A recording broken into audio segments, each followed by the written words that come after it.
Oh, hey, babe. I'm sorry. Did I wake you? My night class went late again. I thought you'd be asleep by the time I got home. Can't sleep? Oh, did you miss me? Kidding. Seriously, though, don't you have like an 8 a.m.? You should really try and get some rest. Anxious?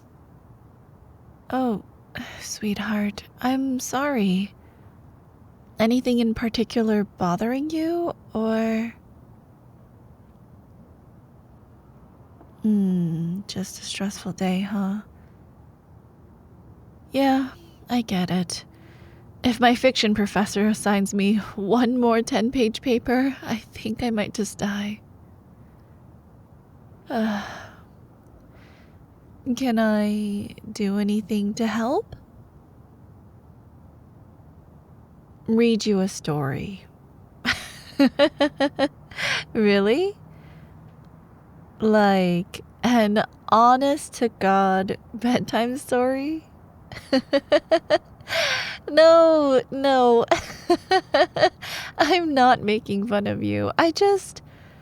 I've never done that before.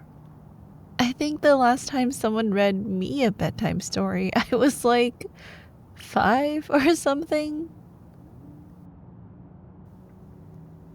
You like hearing my voice? Really? No, I don't think that's weird. It's really cute, actually. I didn't know you liked it that much. Well, if you think listening to me ramble on will help you relax, then sure, why not? But I'm picking the story. I do not have bad taste. Rude, that's what you are. Asking me to read to you and then making fun of me before I even get started. Oh, you're sorry. Yeah, I bet you're sorry. Stop. Stop. That tickles. Oh my god. Okay, you win. All right. I promise I will pick a good story and I will take it mostly seriously. Okay, let me look something up real quick. Oh, wait. Aren't those old fairy tales you like public domain? That should be easy to find, right? Let's see. Grimm Fairy Tales. And here. No. Oh, here we go. Rapunzel. I know that one. Okay. You comfy? All tucked in? You're so cute, you know. All snuggled up. Makes me want to steal a kiss. I am not a goof. I'm your girlfriend. Nice to meet you. Anyways, there once lived a man and his wife who had long wished for a child, but in vain. Okay, wait. What is up with all these fictional couples being infertile? No, I'm serious. Like, is there something in the fairy tale water, or did medieval peasants just not eat enough, or... I am taking this seriously. I just have some questions. Some very valid questions. Now shush. At last, the woman believed that God would grant her desire. Now there was at the back of their house a little window which overlooked a beautiful garden full of the finest vegetables and flowers, but there was a high wall all around it, and no one ventured into it, for it belonged to a witch of great might and of whom all the world was afraid. Fair, I guess. Always gotta beware witches in these kind of stories. One day, the wife was standing at the window and looked into the garden. She saw a bed filled with the finest rampion and... Rampion? What the hell is rampion? No, I need this explained or my immersion's gonna be broken. Hang on. I'll look it up.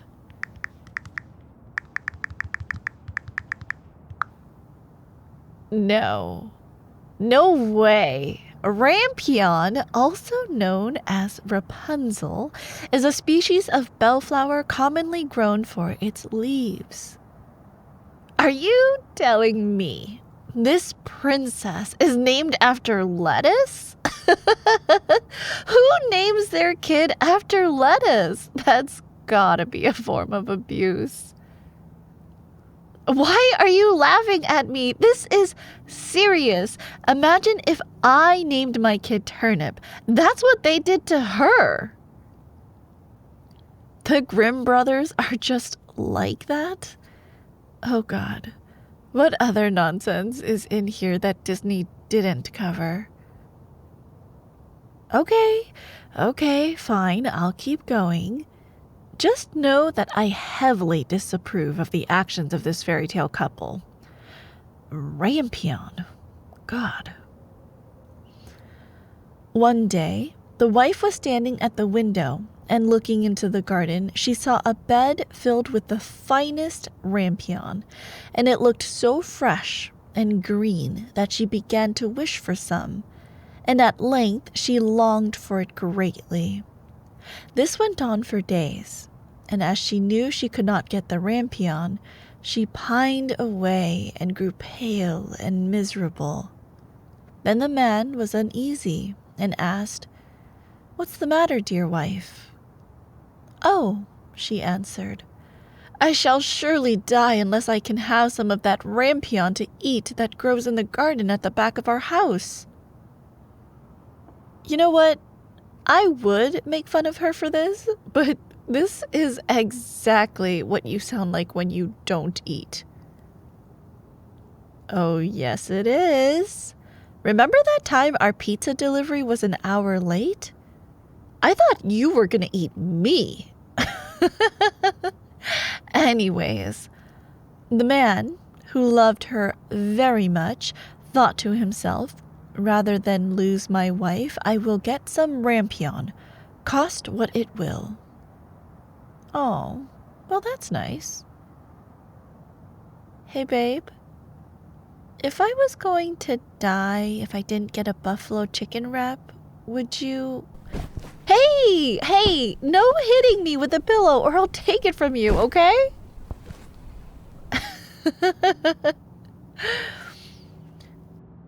So in the twilight, the man climbed over the wall into the witch's garden, plucked hastily a handful of rampion and brought it to his wife. She made a salad of it at once and ate of it to her heart's content. But she liked it so much, and it tasted so good, that the next day she longed for it thrice as much as she had done before. If she was to have any rest, the man must climb over the wall once more. I think this lady has a problem.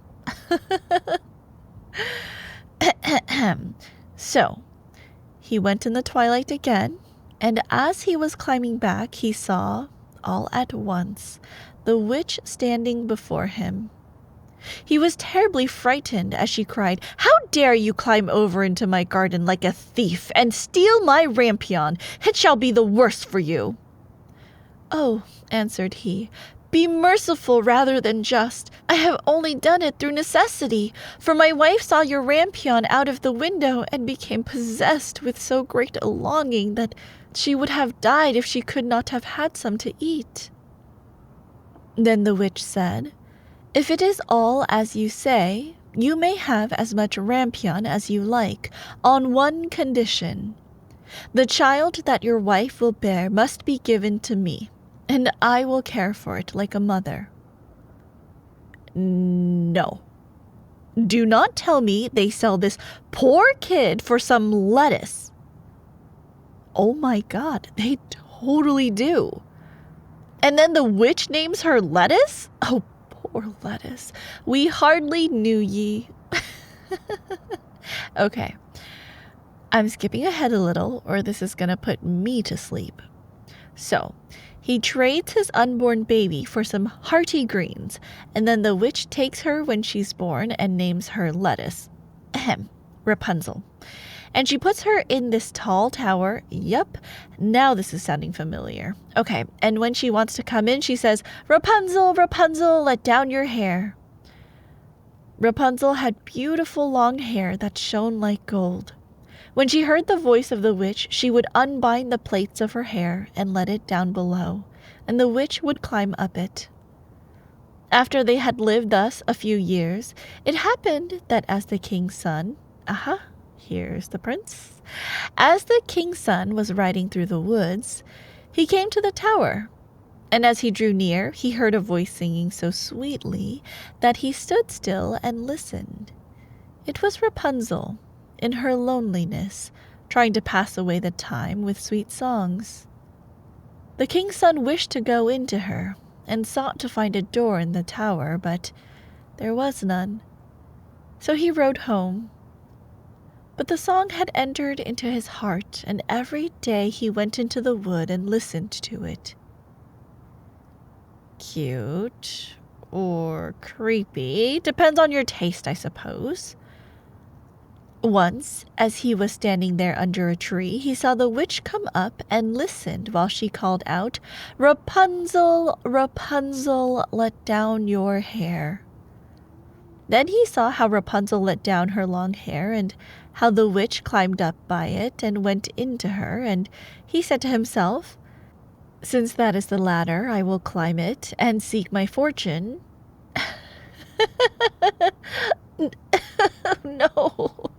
No, I'm sorry, I'm trying. It's just, that's so creepy. Seek his fortune? What in the world? Okay, yes, I know you're trying to sleep. Personally, I think my commentary is very addicting, thank you. Fine. I will stop interrupting, or I'll try. No, that's the best you're gonna get. I will try.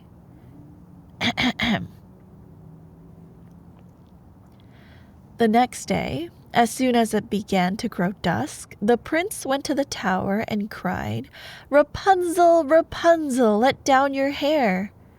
And she let down her hair, and the king's son climbed up by it.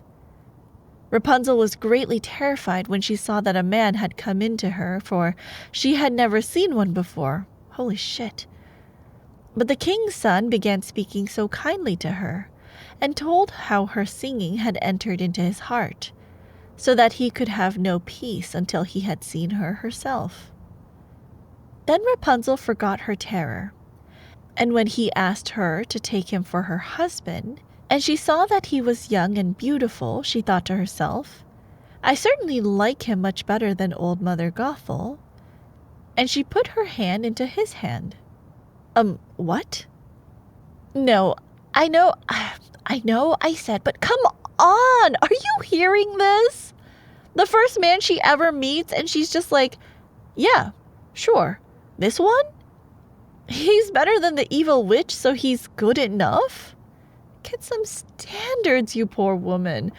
Get a better name and some standards. God, you're telling me these stories are for kids? What are they supposed to be learning from this? Avoid leafy vegetables?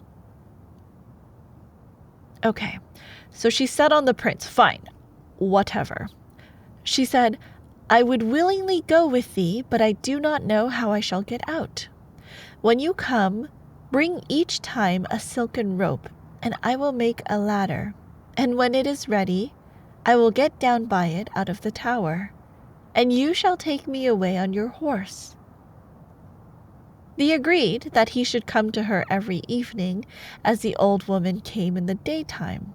So the witch knew nothing of all this until once Rapunzel said to her unknowingly, "Mother Gothel, how is it that you climb up here so slowly, and the king's son is with me in a moment?"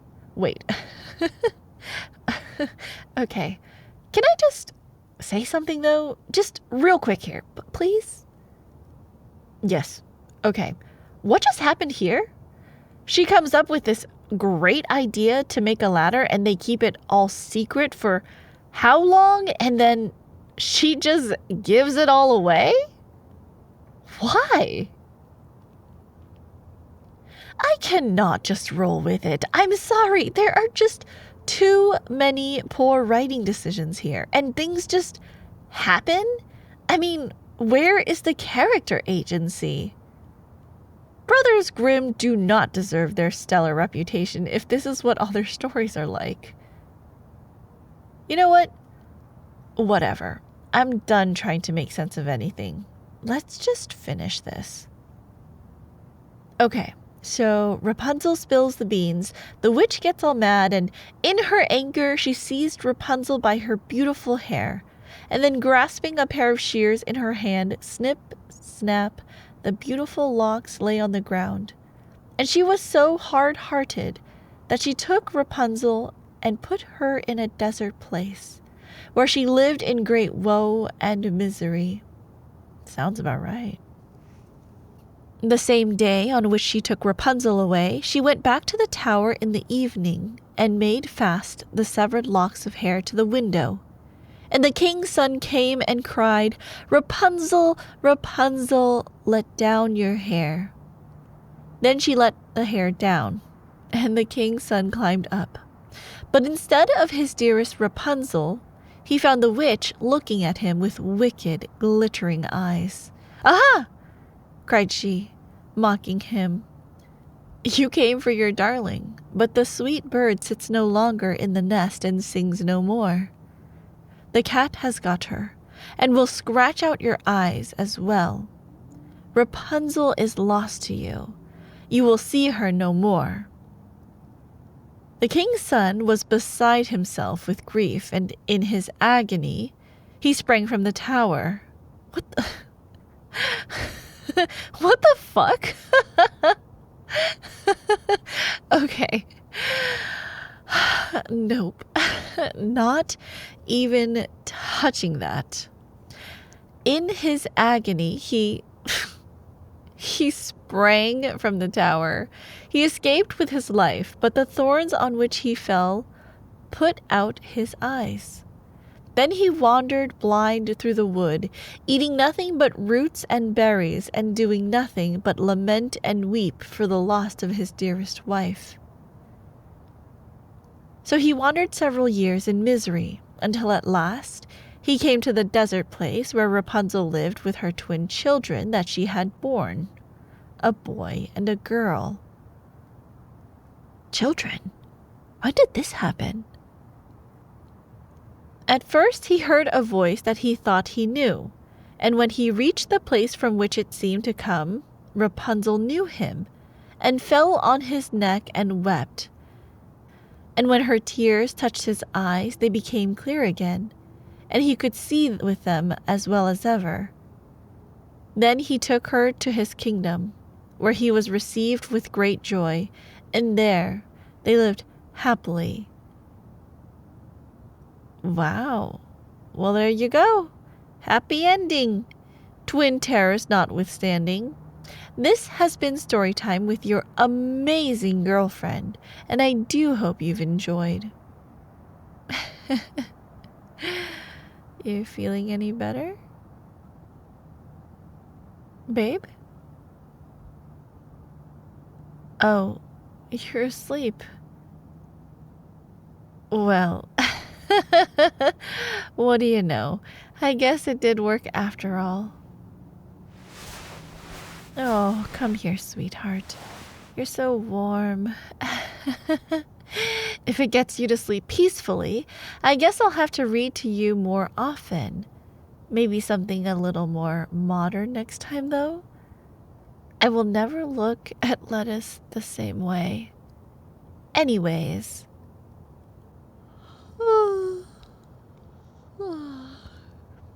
Good night, sweetheart. Sleep well. I love you.